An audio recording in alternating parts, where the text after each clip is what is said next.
আসসালামু আলাইকুম। আমি হাজী মোহাম্মদ মোস্তফা কামাল, মান্দ্রা বাজার ব্যবসায়ী কমিটির দায়িত্ববান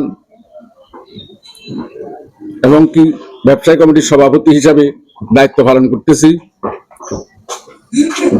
মাহে রমজান উপলক্ষে আপনাদের উদ্দেশ্যে কিছু কথাবার্তা বলতাম।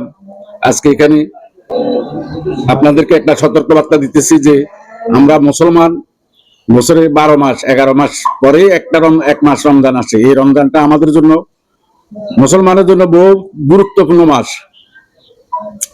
তো আমরা এই রমজানের গুরুত্ব দেওয়াটা হলো আমাদের মুসলমান হিসাবে নৈতিক দায়িত্ব।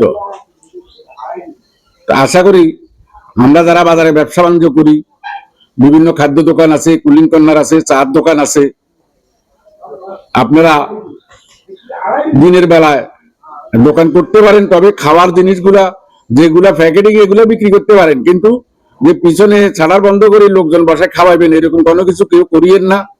এটা করার জন্য চেষ্টাও করবেন না। যদি এটা করতে চেষ্টা করেন, এখানে আমাদের মেম্বার সাহেব আছে, থানা কমিটির লোকজন আছে, বাজারের কমিটির আরো অন্যান্য লোকজন আছে, আমি বাধ্য কমিটিতে আরো বাজারের পরিচালনা কমিটির সদস্যরা আছে। সবাই মিলিয়ে আমরা এটা প্রতিবাদ করব।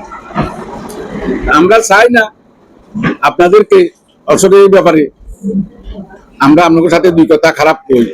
আপনারা নিজেরা নিজের দায়িত্বে সতর্ক থাকেন। আমরাও মুসলমান হিসাবে রমজান মাসকে গুরুত্ব দেওয়া আমাদের অত্যন্ত নৈতিক দায়িত্ব। আশা করি আপনারা এতে ভুল করবেন না, এই বলি আমি আপনাদের কাছে আমার আবেদনটা রাখলাম। আসসালামু আলাইকুম ওয়া রাহমাতুল্লাহ।